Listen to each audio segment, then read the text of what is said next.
So we're live. Shawn Porter made weight 168 point something.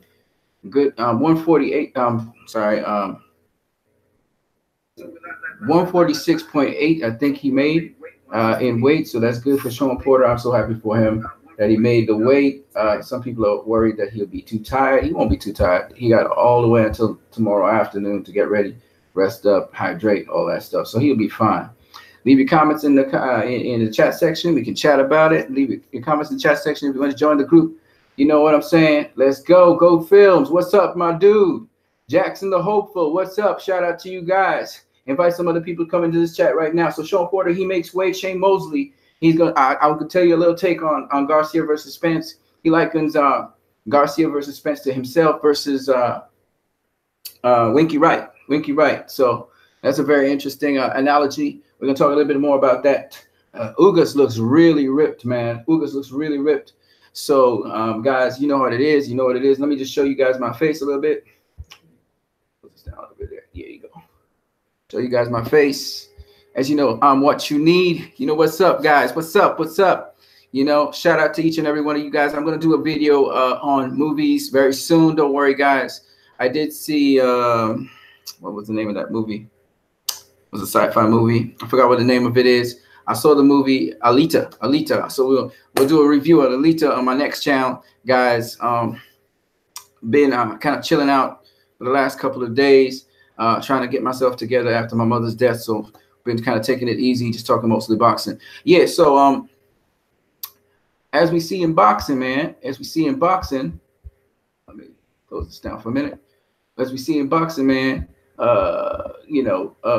we had this take where we had Shawn Porter making weight finally after 2 times. He had to strip right down. They had to cut off his hair and stuff, and he made weight. He had to suck out all the air from him, exhale all the air out of him, and he made weight, which is good for him. So that the fight is on. Porter versus Ugas. Ugas looks ready, man. Ugas looks really ready. I'm glad Porter could make it so that he could keep the WBC belt. And Shane Mosley, who seems to be the one who's promoting the event, which is really cool to see Shane Mosley in promotion. Shane Mosley, we saw him there as well. And, of course, Al Heyman is, managing everybody. But what was really cool about this is hearing Mosley's take on Mikey Garcia versus Errol Spence Jr. KTMP, shout out to you, man. Thanks, man. Thanks for the condolences. Jackson the Hopeful, thank you for the condolences, my brother. Yeah, so I heard Shane Mosley talking about how Mikey Garcia, he likens him onto himself, and Errol Spence Jr., he likens him onto Winky Wright because, Winky Wright was a southpaw as well. But Mosley always had difficulties with southpaws. But if you look at Mikey Garcia's track record with southpaws, Mikey's track record with southpaws is quite good. He fought a southpaw for the lightweight championship of the world, for those who don't know. And he did quite well against that southpaw. All right, knocked him out, actually. Knocked him to spark out. I think the name of the southpaw was Galactican.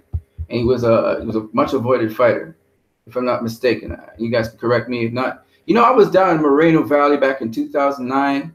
I was in Riverside and Moreno Valley, but I just never got anywhere near to the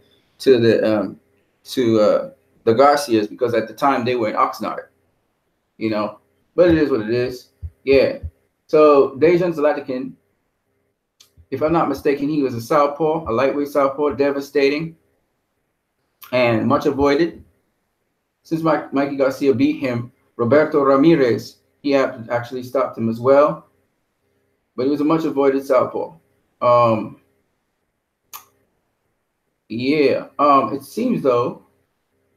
Yep, he won the title from a guy called Franklin Mamami. Yeah, he beat Ricky Burns, split decision. He beat Peter Petrov. Peter Petrov has been around like forever. And he was moving up the ranks, much avoided southpaw. And Mikey Garcia came and knocked his ass, knocked him the spark out, man. Knocked him the spark out. You know what I'm saying? Yeah. Again, guys, you can leave your comments on what Shane Mosley said on this. But anyway, Mikey Garcia, right? he's handled southpaws quite well, just like Floyd Mayweather. His record against southpaws is excellent. Okay, he actually performs better against southpaws than he performs against orthodox fighters. Now, Mikey Garcia, Shane Mosley had problems with Winky Wright. He was saying that his punches, he said, at that weight, when he faced Winky Wright, his punches wouldn't have an effect on Winky Wright that he usually has. And he was saying also that, you know, Mikey Garcia coming all the way up from lightweight to face a big welterweight like Errol Spence, who's he easily be a 154-pounder. He was saying that's too far a leap, and you know, Mikey gonna maybe get some shots in on Errol Spence, but later on he's gonna have to box Errol Spence during the middle rounds, and he's wondering if Mikey can box him. And again, I listened to Mosley talk, but I don't know if Mosley did his homework on Mikey Garcia. Mikey Garcia boxed, if I'm not mistaken, Orlando Salido. All right, even though that fight was abruptly stopped because of Mikey Garcia's nose, I think it was, that got damaged. Mikey was outboxing Orlando Salido. Okay, and in the later rounds, Orlando Salido was coming back. That is true. But I would say that Mikey's not the same as Shane Mosley in the sense that Mikey has been sparring people and hurting people in sparring. Mikey has a lot of power. Now, what Mosley was saying was that he and Oscar De La Hoya, they were around the same size. So, you know, in the amateurs, actually, Mosley was the bigger fighter.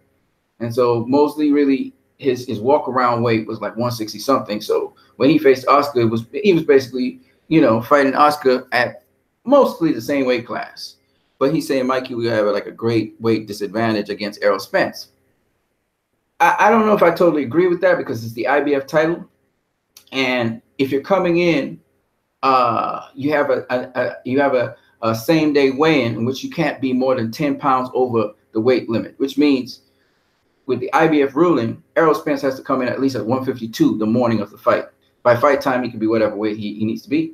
But the morning of the fight, he has to come in at 157. Jackson the Hopeful says, I could see Garcia Spence fight either turning out like the Kell Brook GGG fight if it favors Spence, or possible like a Pacquiao. Like a Pacquiao, what? Pacquiao De La Hoya? I don't think it'll be like a Pacquiao De La Hoya because the reason why it wouldn't be like a Pacquiao De La Hoya, Spence is a very good fighter. Like Mikey's not gonna run rings around Spence like that, but he's gonna be I think that he'll be a step ahead of Spence. Jackson the Hopeful says Mosley type fight in favor of Garcia. No. Mosley type fight would be in favor of Spence. That's what he's basically saying. Because when Mosley fought Winky Wright twice, Winky Wright beat him twice. Anyways, what I was saying is that that he was thinking that Mikey wouldn't overcome these great weight differences. But there are two assumptions he's making. One is that Mikey can't handle southpaws, which he can. And the second thing is, and he doesn't just handle southpaws, he dispatches with them. He knocks them to spark out. And then the other point Mosley's wrong with is Mikey is not jumping all the way up from lightweight. His last fight was at lightweight, but he actually fought the two fights before at super lightweight. He faced a very big super lightweight in Adrian Broner, who we saw fight at welterweight just now against Manny Pacquiao. And then he fought a super lightweight who was a world champion in, I'll tell you what his name was. His name was Sergey Lipnitz. It was undefeated Sergey Lipnitz. Sergey Lipnitz had gotten the IBF title, and it's an IBF title again. He got the IBF title back in just the fight before against Akihiro Kondo.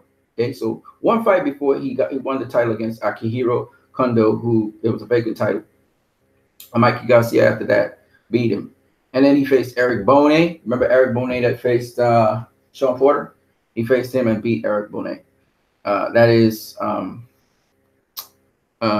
Sergey Lipnitz. Okay. And Sergey Lipnitz is due to face Lamont Peterson.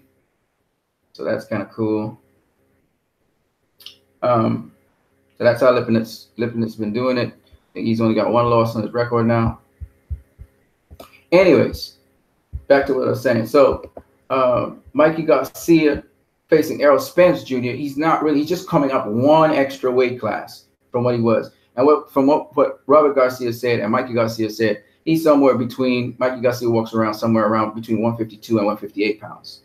So I believe Errol Spence is really like walk around weight's probably 170, 180 something, you know, close to 180, 170, 180, close to there. That would make sense.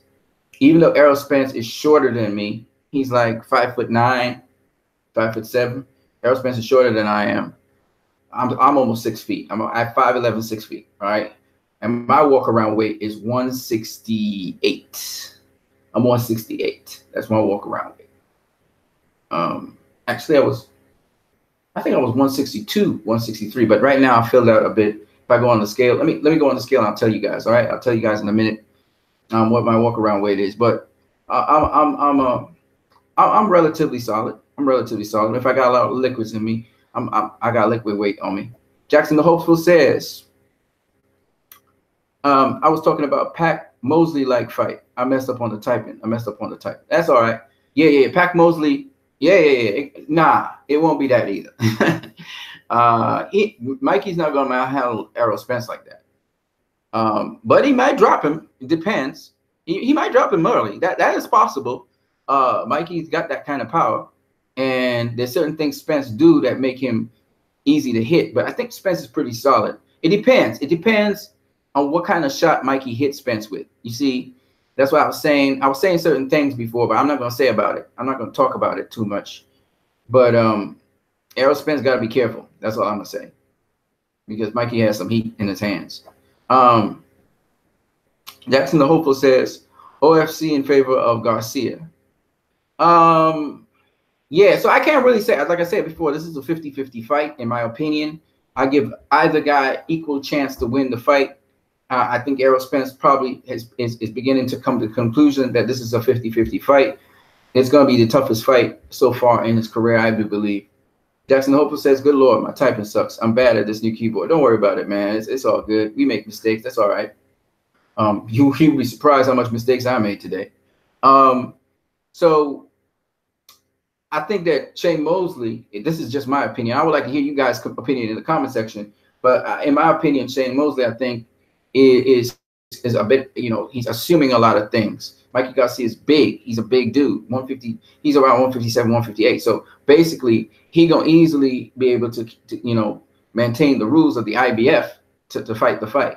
Right? Errol Spence, on the other hand, he just had to wait another day to go on the scales, do his thing. You know, make sure he's dehydrated a little bit, and then he'll go back and rehydrate back. And Errol Spence, anytime you see somebody really defined, it means they lacking water. So, like, for instance, Ugas is a big dude, I just realized, because he was dehydrated quite a lot. So you can see his veins and everything. As soon as he hydrated back, he'd be okay. And Errol Spence, the same thing. Errol Spence is a big dude, man. He's a big dude. But even saying that, you know, as like I said before, he's physically strong. Even with all of that, I still don't think those things are going to matter as much as the boxing skill, the IQ, and the game plan that each fighter has. I think that's the most important thing. And we've seen it time and time again with very good fighters who have a lot of skill sets. I'm not saying Mikey has the skill sets of, say, a Floyd Mayweather, but he does have an interesting set of skills. Errol Spence has some of the skills that Mikey has and some other skills that he has. So it'll be interesting to see how this fight turn out between those two guys. It really will be. In some other news that we didn't talk about, Deontay Wilder, was a rumor that Deontay Wilder signed with the Zone. I don't know how true that was. I know he was in talks with, I don't know if it was Matt Troom or whoever, because Dominic Brazil, I think, is a DAZN fighter. So he has a mandatory by the WBC to face Dominic Brazil. But if that fight may not be on Showtime, it might be in the DAZN, whatever, you know, it'd be cool if, you know, he has a 2-fight deal with Brazil and then probably with Anthony Joshua. So he could fight Brazil now, and then after that, he could face Anthony Joshua. Anthony Joshua would take on Baby Miller, and then he could take, and then, you know, he could face Wilder. That would be cool if that setup could happen. So we'll see how that goes. Mikey, in my opinion, should use his speed and great footwork. I don't think Spence can throw body shots as easily like he normally does because of Mikey's size being about 3 inches shorter. So we'll see. Yeah, that Mikey being shorter than him could work in Mikey's favor if Mikey knows what he's doing. I watched some of the just some of the drills they were doing, and I saw what Mikey was doing, so that's interesting as well. You can go back and look at it if you want to. And not only that, but another very interesting thing, like you're saying, is the footwork of Mikey Garcia. Great footwork doesn't have to be where you're just bouncing all around the ring, right? It doesn't have to be excessive. It just has to be precise. Everything's in inches. You know what I mean? Like Floyd Mayweather and Andre Ward would do it. You know, great footwork and getting yourself to move around the ring a specific kind of way. And Mikey Garcia's textbook kind of dude, I think. And Mikey Garcia doesn't really move excessively around the ring either. So, you know, he should be able to handle the situation, hopefully. It's not so much Mikey's speed, it's his timing that really is the important thing. I can't stress enough, timing is everything in boxing. Placement and timing. And so if Mikey got that timing he's supposed to have, and he, you know, is quick enough, you know, he just needs a certain degree. He doesn't need to be significantly quicker than Errol Spence. He just needs to be just that little inch quicker than Errol Spence, and he'll be able to do certain things in that ring. I don't want to say what they are, but he'll be able to do certain things in that ring. You know what I'm saying, Jackson the Hopeful? Shout out to you, Jackson the Hopeful, for corresponding with me, man. Go Films 2 and KTMPL. Shout out to you guys, man. Invite some other people to just join this discussion, man. We can talk about various other things. What do you guys think about Wilder? The rumor that Wilder was signing with DAZN. There's some other interesting things also going on in boxing. Some other interesting things. Of course, over this weekend, Maurice Hooker, he's going to be facing a Trinidadian dude, actually. Somebody who is one of my colleagues, actually. I didn't know that, but it is what it is. One of my fellow national people. I looked at him. He's an all right fighter. I don't know if he'll be able to face that international pressure and be able to do something about it, but you know, it is what it is. So actually, let me see that. Oh, it's not on this card. I thought it was on this card. I thought it was on Fox. And Maurice Hooker would be facing Robert Guerrero is going to be returning tomorrow. Robert Guerrero is facing a guy called Vincent Herrera. Efe Ajaba is going to be facing Amir Mansour. Amir Mansour is coming back into boxing. Efe Ajaba was saying he was going to knock out Amir Mansour. Good luck on that. Juan Carlos Payano will be facing Damian Vasquez, who's an undefeated fighter.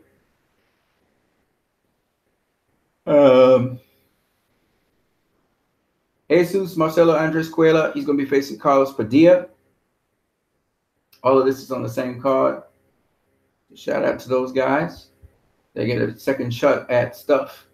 So it's not just Shawn Porter versus your Dennis Ugas that we have to see on the Fox card.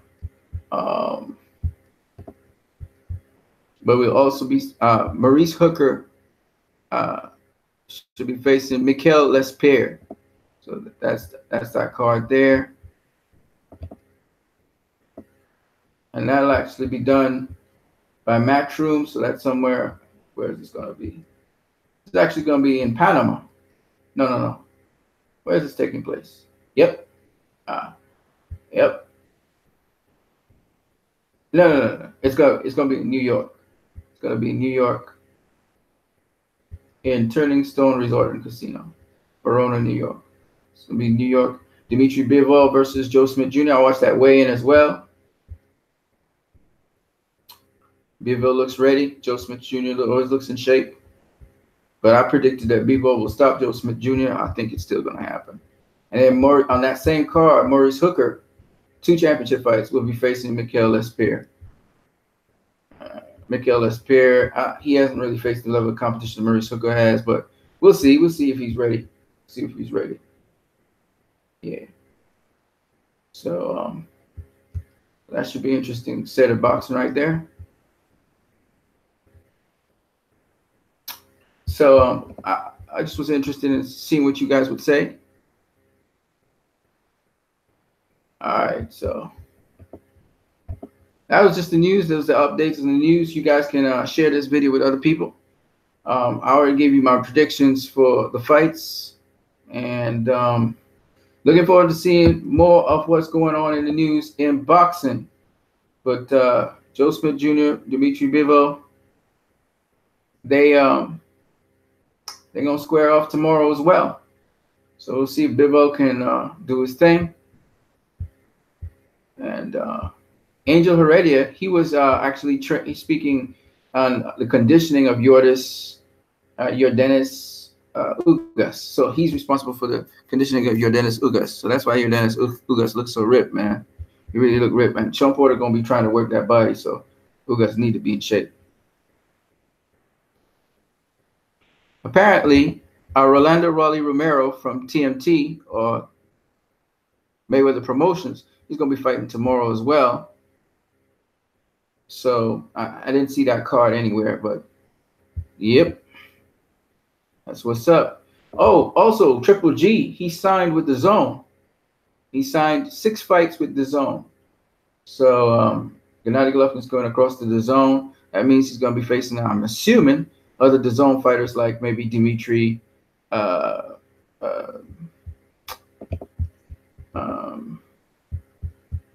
his name? Not Dimitri Bivol. The WBO champion. I'm surprised I can't remember his name right now. It'll come to me. Demetrius Andrade. So he may face a Demetrius Andrade. That would be a good matchup. GGG versus Demetrius Andrade. That should be a gift for Demetrius Andrade. Those will be all the champions in the middleweight division. So that'll cover everybody. If you can't get Billy Joe Saunders, that is. Yeah, man. Anyways, that's all I got for now. Thank you guys for watching. Peace to you guys. I'm out. Deuces. All right. Peace.